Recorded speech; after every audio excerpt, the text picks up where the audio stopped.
जय जगत मित्रों, पर्सनालिटी डेवलपमेंट भाग एक सोलर सिस्टम योग का सिद्धांत में आप सभी का स्वागत है। लाइफ में अगर वास्तव में पर्सनालिटी डेवलपमेंट चाहिए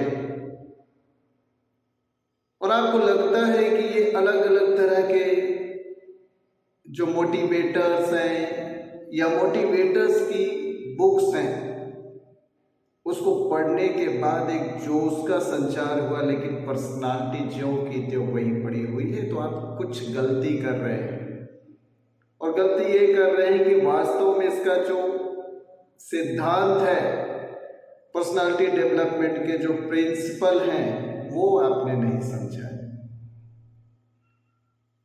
पर्सनालिटी डेवलपमेंट का पहला जो प्रिंसिपल है, सोलर सिस्टम योग का सिद्धांत है, ये आप समझ जाएंगे तो आपकी पर्सनालिटी दिन प्रतिदिन समृद्ध करने लगेगी। तो आइए समझते हैं आज सोलर सिस्टम योग का सिद्धांत, जिससे आपके पर्सनालिटी डेवलपमेंट की शुरुआत हो जाएगी। 84 लाख जीव, 84 लाख योनियां, उनमें से ह्यूमन मानव सबसे ज्यादा महत्वपूर्ण अपनी बुद्धि क्षमता के कारण। हर मानव अगर पर्सनालिटी डेवलपमेंट चाहता है तो वो क्या कल्पना करता है कि ये जो समाज है, ये जो पूरा विश्व है, वो पूरा विश्व उसकी पर्सनालिटी ऐसी हो कि पूरा का पूरा विश्व उसको एक विशिष्ट व्यक्ति के रूप में जाने, और उस विशिष्टता को प्राप्त करने के लिए, उस तरह से विशिष्ट व्यक्ति बनने के लिए, उस तरह से अपनी पर्सनालिटी जनरेट करने के लिए आपको ये पूरा सिद्धांत समझना जरूरी है। इंसान स्वयं में बदलाव करना जानता है और अपनी पर्सनालिटी को वो बदल बदल करके एक्सपेरिमेंट करता रहता है कि वह किसी भी तरह से कामयाबी की सीढ़ियों पर चढ़ने लगे और एक दिन उसकी पर्सनालिटी उसको विश्व के महान व्यक्तियों में एक बना करके खड़ा कर दे। सोलर सिस्टम का सिद्धांत आप देखते हैं कि ये सोलर सिस्टम क्या है। आप देख रहे हैं कि सोलर सिस्टम का मतलब है कि एक सुपर प्लैनेट है, एक बहुत बड़ा शक्तिशाली पिंड है, और वो शक्तिशाली पिंड अपने अंदर से शक्तियों का निर्माण करता है।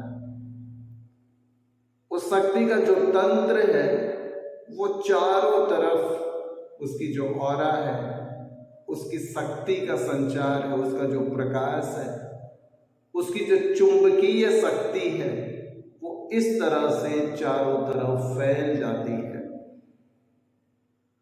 कि बहुत सारे ग्रह जो उसकी रेंज में आते हैं, उसकी परिधि में आते हैं, उसके चारों तरफ घूमने लगते हैं। यही है सोलर सिस्टम के सिद्धांत का पहला चरण। आप देख रहे हैं कि सूर्य है, सूर्य पहले अकेला रहा होगा कभी, लेकिन उसने अपनी शक्तियों से उसकी परिधि में जो भी ग्रह आए, जो भी बड़े पिंड आए, वो चारों तरफ सूर्य के घूमने लगे।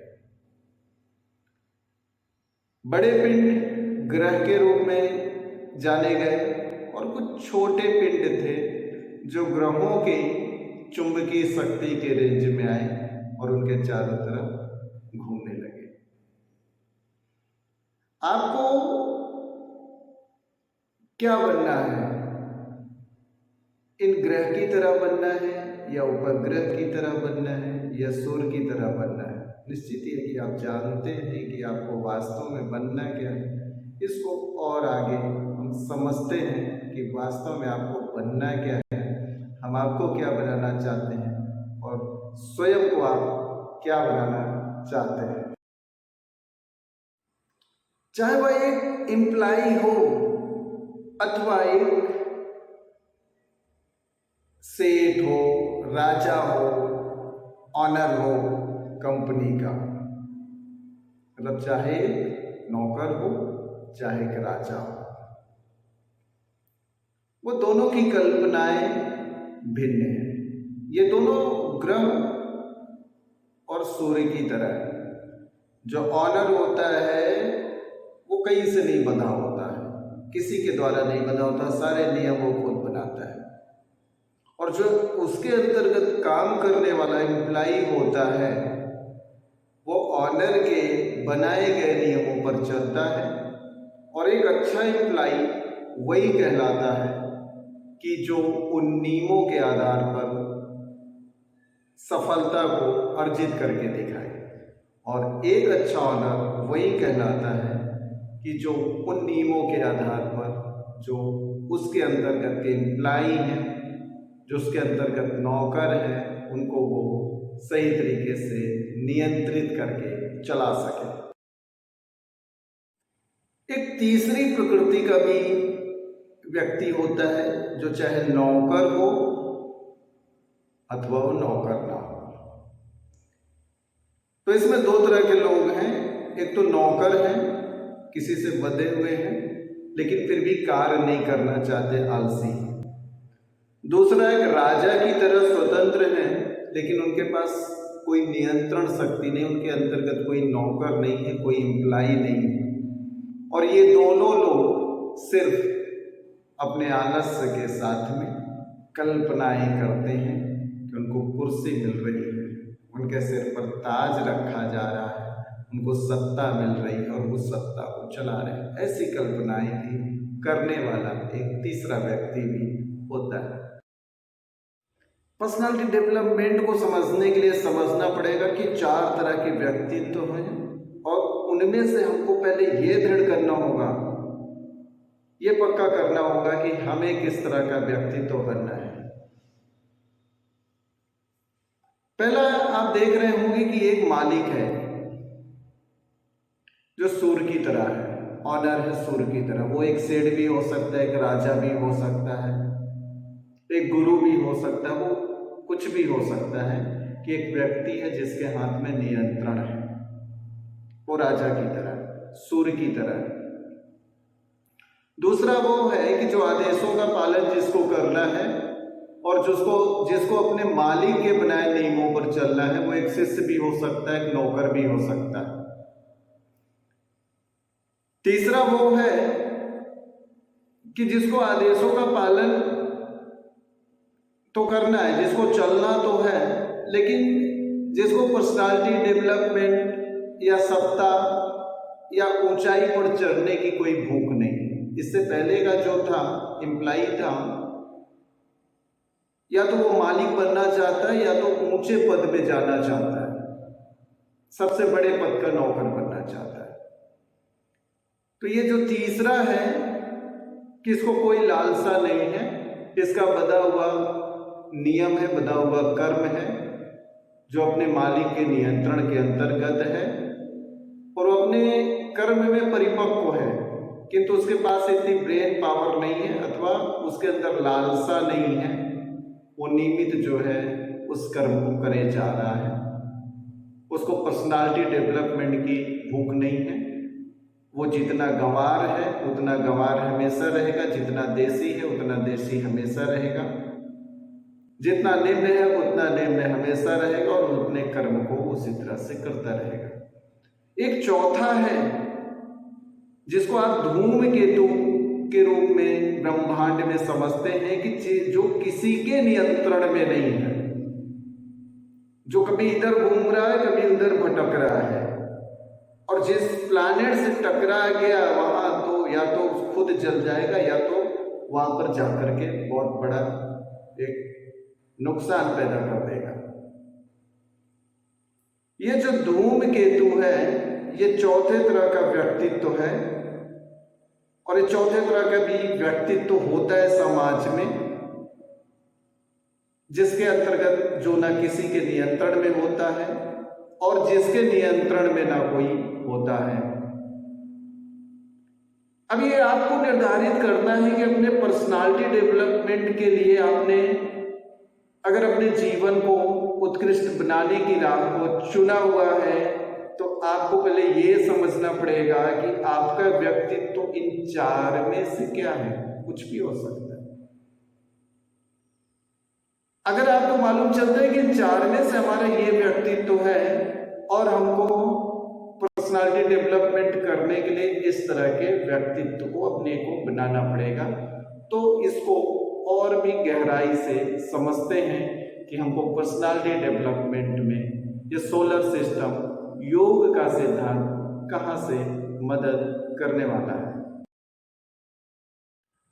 मेरा और बहुत सारे लोगों का मानना, अगर मैं ये प्रश्न पूछूंगा कि आप सूर्य की तरह बनना चाहोगे कि एक प्लैनेट की तरह बनना चाहो, तो हर आदमी सपने ज्यादातर देख रहा है। ज्यादातर लोग यही सपने देख रहे हैं कि उसके पास सत्ता हो, उसके पास कुर्सी, उसके सिर पे मुकुट हो, एक छत्र उसका साम्राज्य हो, किसी के नियंत्रण में वो नहीं हो। इसका कारण ये है कि सब व्यक्ति नियंत्रण को, किसी के अंतर्गत द्वारा दिए गए नियंत्रण को नहीं पसंद करते, क्योंकि स्वतंत्रता पूर्वक जीवन में वो कर्म हो ही नहीं सकता।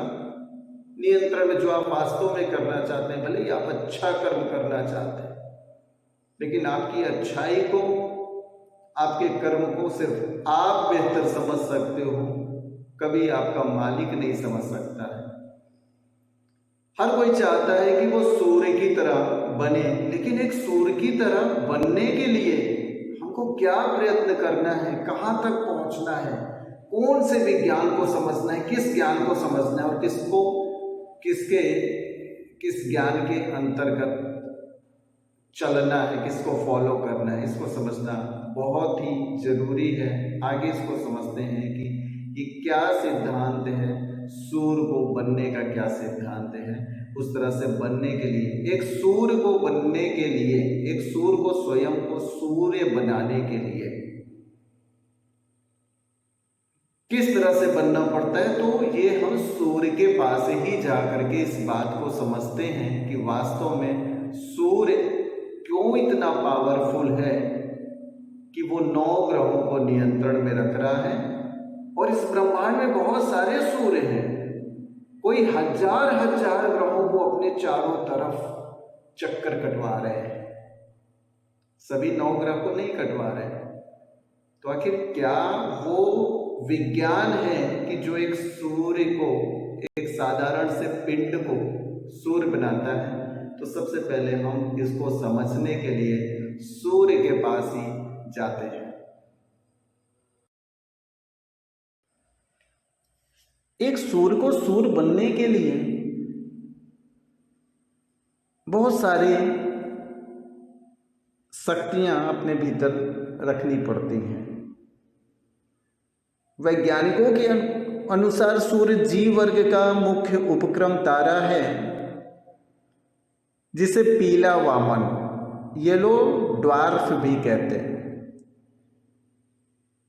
इसमें 73% हाइड्रोजन, 25% हीलियम है।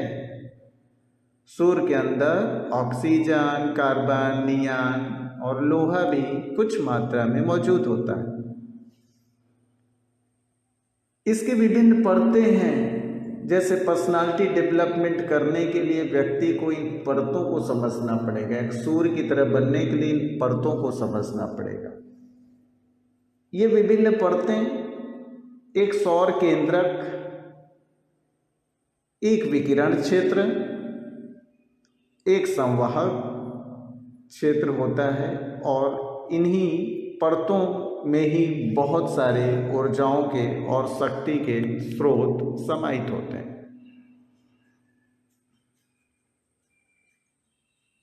ये प्रक्रिया सूर्य की प्रचुर ऊर्जा का स्रोत है। इस आंतरिक क्षेत्र के बाहर का क्षेत्र सौर वातावरण है, और जिसके भाग हैं फोटोस्फीयर, क्रोमोस्फीयर,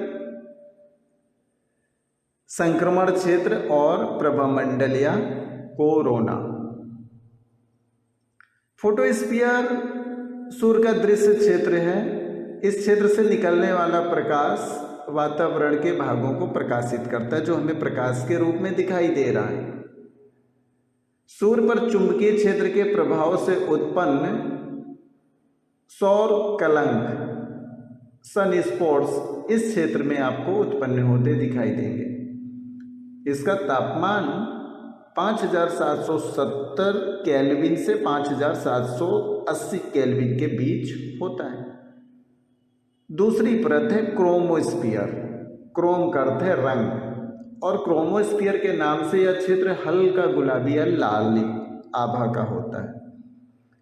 इस क्षेत्र का घनत्व बहुत ही कम, अर्थात पृथ्वी के समुद्र के वातावरण से लगभग 8-10 गुना बड़ा होता है, और इसे केवल सूर्य ग्रहण के समय ही देखा जा सकता है। इसका तापमान 20,000 केल्विन होता है। उसके बाद अगली परत है संक्रमण क्षेत्र। क्रोमोस्फीयर के बाद संक्रमण क्षेत्र आता है।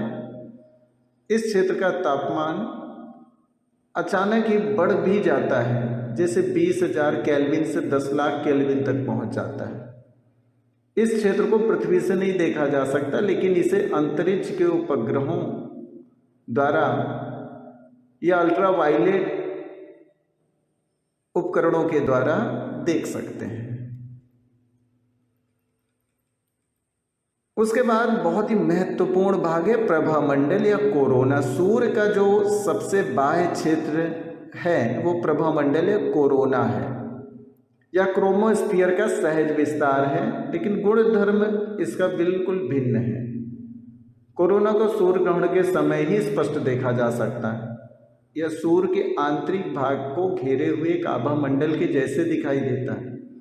इस क्षेत्र का बाह्य भाग सूर्य की डिस्क से बहुत दूर तक ग्रहों के मध्य के आंतरिक अंतरिक्ष तक देखा जा सकता है। इसका तापमान 10 लाख डिग्री केल्विन तक होता है। यह एक विसंगति है। इस संरचना में स्रोत का तापमान अत्यंत कम है, लेकिन वह इस क्षेत्र को इतना अधिक उष्ण कैसे कर देता है, यह प्रश्न है। अपेक्षाकृत 5900 केल्विन तापमान के शीतल फोटोस्फीयर से ऊष्मा प्रवाहित होकर प्रभामंडल को 10 लाख डिग्री केल्विन तक कैसे उष्ण कर देती है, ये बहुत बड़ा प्रश्न है।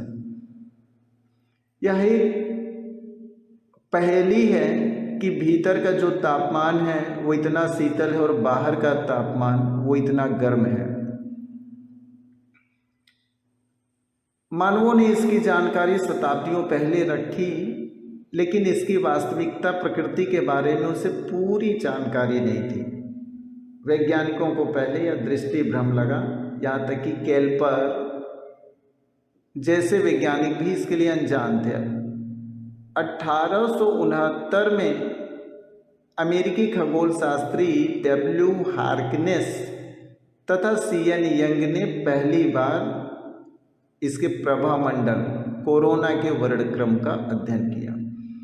इसके बाद 1930 में फ्रेंच वैज्ञानिक बी लायट ने क्रोनोग्राफ उपकरण के द्वारा प्रभामंडल का पहला चित्र लिया।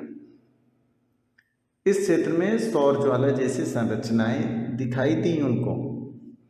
आपने ये समझा कि एक सूर्य को इतना पावरफुल बनने के लिए कि जिसमें प्रकाश भी है, अग्नि भी है और चुंबकीय शक्ति भी है कि जो चारों तरफ ग्रहों को घुमा सकता है, इसकी संरचना को, इसके अंदर की जो शक्ति है उसके प्रयोग को लेकर कितनी पावर, कितने कर्म की जरूरत होती है। इसी तरह से एक सूर्य की तरह बनने के लिए पर्सनालिटी डेवलपमेंट को सूर्य की तरह विस्तृत करने के लिए, पहुंचाने के लिए भी हमारे अंदर विभिन्न परतों के आधार पर हमारी संरचना को विशिष्टता देना और शक्तिशाली बनाना आवश्यक होता है। कि समझते हैं इस सूर्य को लेकर के या इस सोलर सिस्टम को लेकर के हमारे जीवन, हमारे अस्तित्व के साथ क्या विज्ञान है कि जिसको अगर हम समझ जाएं, जिस रहस्य को समझ जाएं, तो हमारा जीवन राजयोग की तरह हो जाए, हमारा जीवन सूर्य की तरह हो जाए, हमारा जीवन एक मालिक की तरह हो जाए, हमारा जीवन जो है हम अपने जीवन में एक स्वतंत्र कर्म करने लगे और हमारी पर्सनालिटी इतनी अच्छी हो जाए कि समूचा विश्व हमारी पर्सनालिटी को देख सके। निश्चित ही है कि सूर्य की संरचना को देख करके आपकी समझ में आ गया होगा है कि अपने आप को सूर्य की तरह बनाने के लिए, अपने आप को ऑनर बनाने के लिए, अपने आप को राजा की तरह बनाने के लिए, अपने जीवन में राजयोग को जो है उत्पन्न करने के लिए, राजयोग को पैदा करने के लिए हमारे भीतर इस तरह की संरचना को समझना जरूरी है कि जिससे हम अपने अंदर के इन परतों को पावरफुल बना सकें। आप देख रहे हैं कि सूर्य अंदर से शीतल है लेकिन बाहर से इसका तापमान बढ़ा हुआ है। हमारे जीवन में हमारी पर्सनालिटी इसीलिए नहीं बन पाती क्योंकि हमारे अंदर से तापमान बढ़ा हुआ है। जब अंदर भी बढ़ा हुआ है, बाहर भी बढ़ा हुआ है, तो वो समस्या उत्पन्न करता है। आप देख रहे हैं कि ह्यूमन जब इस तरह से अपनी संरचना को बनाता है तो चारों तरफ उसका प्रकाश, उसके अंदर भी चुंबकीय शक्ति पैदा होती है कि जिससे समाज, जिससे लोग, जिससे प्रकृति, जिससे जीव उसके चारों तरफ आकर्षित होने लगते हैं और उसके प्रभाव में जो आता है उसके अंतर्गत, उसके नियंत्रण में चलने लगता है। अगर आप यही चाह रहे हैं तो निश्चित ही है कि आपको इस विज्ञान को समझना पड़ेगा। आगे समझते हैं कि हमको इस संरचना को बनाने के लिए, इस तरह के निर्माण के लिए किस तरह के विज्ञान को समझना जरूरी है और किस दिशा में चलना आवश्यक है। पहले तो ये समझ लीजिए कि ह्यूमन बनना कोई पेंसिल का आर्ट नहीं है, या आपका पहनावा, आपके कपड़े, आपके चलने का तरीका, आपका फैशन आपकी पर्सनालिटी बना रहा है। तो ये सिर्फ आपका एक बाह्य वातावरण, बाह्य आवरण है और सिर्फ बाह्य आवरण को आप बना करके अपनी पर्सनालिटी को लंबे समय तक वैसा नहीं रख सकते क्योंकि सभी जानते हैं कि शरीर धीरे धीरे डलता रहता है। वासांसि जीर्णानि यथा विहाय नवानि गृह्णानि नरोपराणि तथा शरीराणि विहाय जीर्णान्यायाति संयाति नवानि देहि।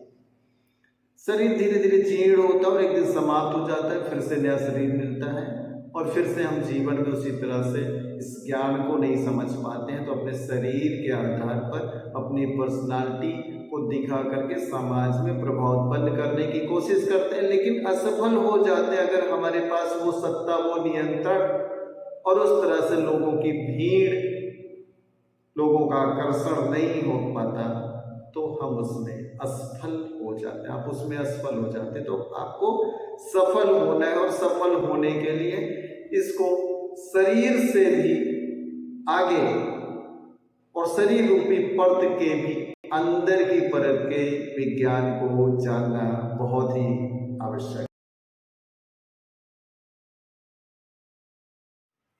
जैसे सूर्य के बारे में आपने समझा तो उसी तरह से आप स्वयं के बारे में समझिए। अस्तित्व सिर्फ शरीर के बारे में नहीं, मानव अस्तित्व के बारे में, इसकी परतों को हम समझते हैं। तो मानव अस्तित्व जो है, समझ लीजिए कि ये 3 तरह का परत है, 3 तरह का अस्तित्व है, उसको मिलकर के ये पूरा मानव अस्तित्व पूर्ण होता है। पहला है शरीर, जिसको हम देख सकते हैं, जिसके आधार पर कार्य कर सकते हैं। दूसरा है मन, जिसके आधार पर हमारे जीवन में चेष्टाएं होती हैं, हमारे जीवन में स्वाद, हमारे जीवन में मनोरंजन, हमारे जीवन में क्षणिक सुख मिलता है। हमारी इंद्रियां मन के साथ में जुड़ी होती है। तो दूसरा जो परत है वो मन रूपी परत है। और तीसरी सबसे इंपॉर्टेंट, पावरफुल जो शक्ति है, जिसके रहने पर ही ये सारे अस्तित्व का निर्माण होता है, वो होता है आत्मा। और आप देख सकते हैं कि हमने एक आपको डायग्राम द्वारा ऊपर हम आपको समझा रहे हैं कि समझ लीजिए कि जैसे सूर्य की 3 परतें थी, वैसे भी समझ लीजिए कि ये मानव अस्तित्व की भी ये 3 परत दिखाई पड़ रही है। एक ब्राउन कलर में है, एक ब्लू कलर में है और एक गोल्डन कलर में है। तो जो ब्राउन में दिख रहा है समझ लीजिए शरीर है, बाहरी आवरण है। उसके बाद और अंदर भीतर के आवरण में हम जाएंगे तो ये ब्लू कलर वाला जो आपको दिखाई पड़ रहा है, ये दूसरे नंबर का आवरण है, दूसरी परत है।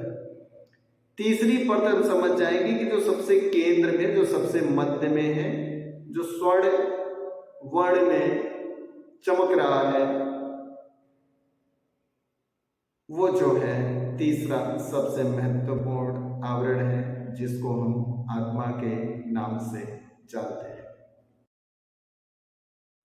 मानव अस्तित्व तो अन्य जीवों के अस्तित्व से कुछ अलग ही है, हट करके ही है। इसीलिए यह समझना जरूरी है कि हमारा शरीर जो बाहरी परत के बारे में, बाहरी आवरण के बारे में हम बात कर रहे हैं, उसको चलाने के लिए, मानव अस्तित्व के रूप में उसको चलाने के लिए 2 बातें समृद्ध होना बहुत ही आवश्यक है। एक, मस्तिष्क का शक्तिशाली होना, जिसमें विवेक रहे, जिसमें बुद्धि रहे, और दूसरा शरीर का गतिशील और शक्तिशाली होना, कि जिससे व्यक्ति अपने पुरुषार्थ को कर सके। तो शरीर इन 2 के आधार पर ही चल रहा है। एक बुद्धिजीवी मस्तिष्क, दूसरा पुरुषार्थ। अगर व्यक्ति अपने मस्तिष्क के द्वारा आप क्या करते हैं, विचार करते हैं और नियंत्रण करने का कार्य करते हैं, अपने जीवन का नियंत्रण। मस्तिष्क का सही उपयोग करना व्यक्ति सीख जाए, हर कार्य सोच समझ विचार करके करे, हर जगह बुद्धि लगाए, ऐसी बुद्धि की जो स्वयं का फायदा करे तो दूसरों का भी फायदा करे। और दूसरा, अपने शरीर की सामर्थ्य का सही उपयोग करना शुरू कर दे। तो ये जो पहली परत है, पहला आवरण है,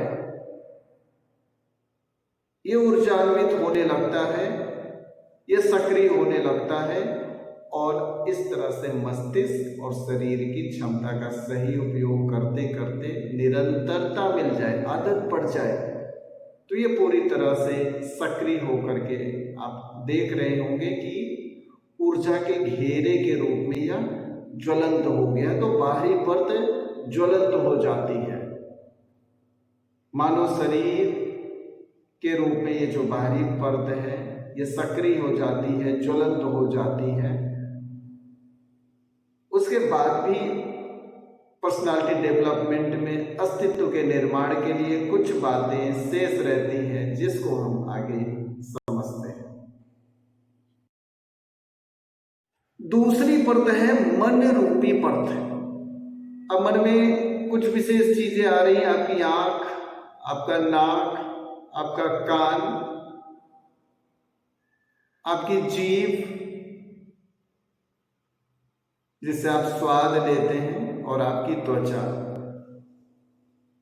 मन इन्हीं इंद्रियों के उपयोग से आपके जीवन में कुछ रंग भरने की कोशिश करता है, लेकिन कभी कभी रंग लेने की आदत इतनी ज्यादा बढ़ जाती है कि यही मन इंद्रियों के ही माध्यम से, इनके प्रयोग से आपके शरीर को, आपके अस्तित्व को पूरी तरह से नष्ट कर देता है, छिन्न भिन्न कर देता है।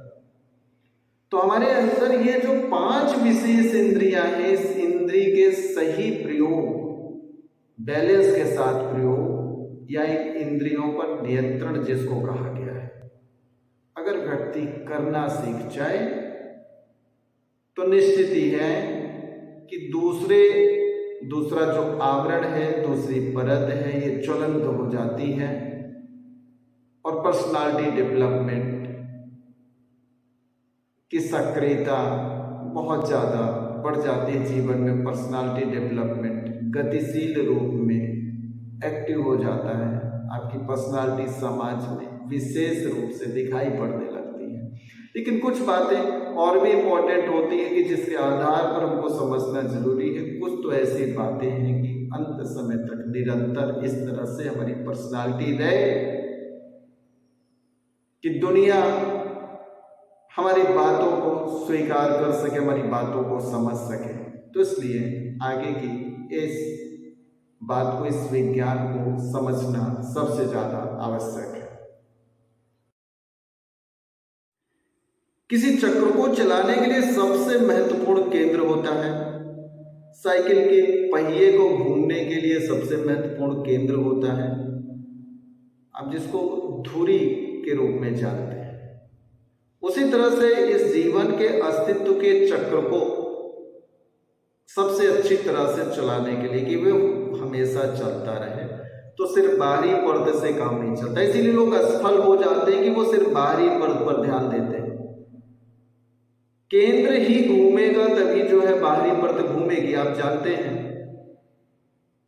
और केंद्र मजबूत है नहीं और वो घूम नहीं रहा है, तो इसीलिए बाहरी पर्दे का आवरण घूमता नहीं है, एक साइकिल में नहीं चलता, सिर्फ चमकता हुआ दिखाई देता है कि जो आप अपने फैशन से अपने शरीर को रंग के, पोत के, बोलने का तरीका सीख करके, या ये इस तरह से पर्सनालिटी डेवलपमेंट की पुस्तकें पढ़ करके सीख जाते हैं। लेकिन केंद्र तो कमजोर है, इसलिए वो साइकिल चल नहीं रहा, इसलिए घूम नहीं रहा, इसलिए निरंतरता हो नहीं रही, इसलिए आगे बढ़ नहीं रहे, वहीं रुक गए। और केंद्र क्या है? आत्मीय शक्ति, आत्मशक्ति, आत्मा, मुख्य चेतना जहां पर है वो केंद्र है। अगर वो शक्ति है तो उसको मजबूत होने की कला भी है, उसको शक्तिशाली बनाने की कला भी है, उसको रोटेट कराने की, उसको घुमाने की कला भी है। और इस कला को समझने के लिए सबसे पहले ये दो चीजों का निर्माण, बाहरी परत जो हमने बताया, इसको मजबूत करना आवश्यक होता है। केंद्र को केंद्र आप तभी कह सकते हैं जब परिधि उसके चारों तरफ है, नहीं तो सिर्फ केंद्र है, धुरी तो है, साइकिल में सिर्फ धुरी तो है लेकिन चारों तरफ पहिया नहीं लगाया गया उसमें, तो उस धुरी को कोई धुरी नहीं कहेगा।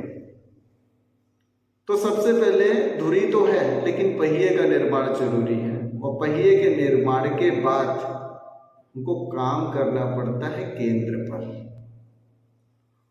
और केंद्र पर कार्य करने के लिए, केंद्र पर काम करने के लिए जीवन में अंदर से संयम, नियम, धैर्य, योग को साधना बहुत ही ज्यादा आवश्यक होता है।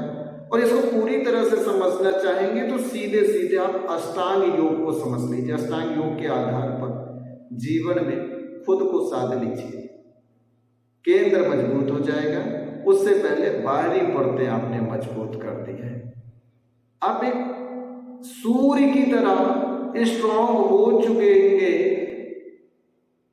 सूर्य की तरह शक्तिशाली बन जाएंगे अगर इस आधार पर आपने अस्तित्व का निर्माण कर दिया। आपके पर्सनालिटी डेवलपमेंट के लिए आपको कोई भी पुस्तक पढ़ने की जरूरत नहीं पड़ेगी, किसी मोटिवेटर की आवश्यकता नहीं पड़ेगी।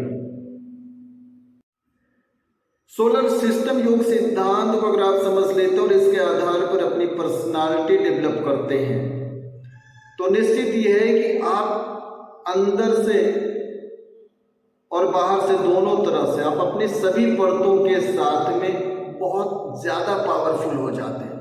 और इतना ज्यादा पावरफुल हो जाते हैं कि आपके चारों तरफ आपका आभा मंडल बढ़ जाता है। सिर्फ आभा मंडल ही नहीं, चुंबकीय शक्ति आपकी इतनी ज्यादा विकसित हो जाती है।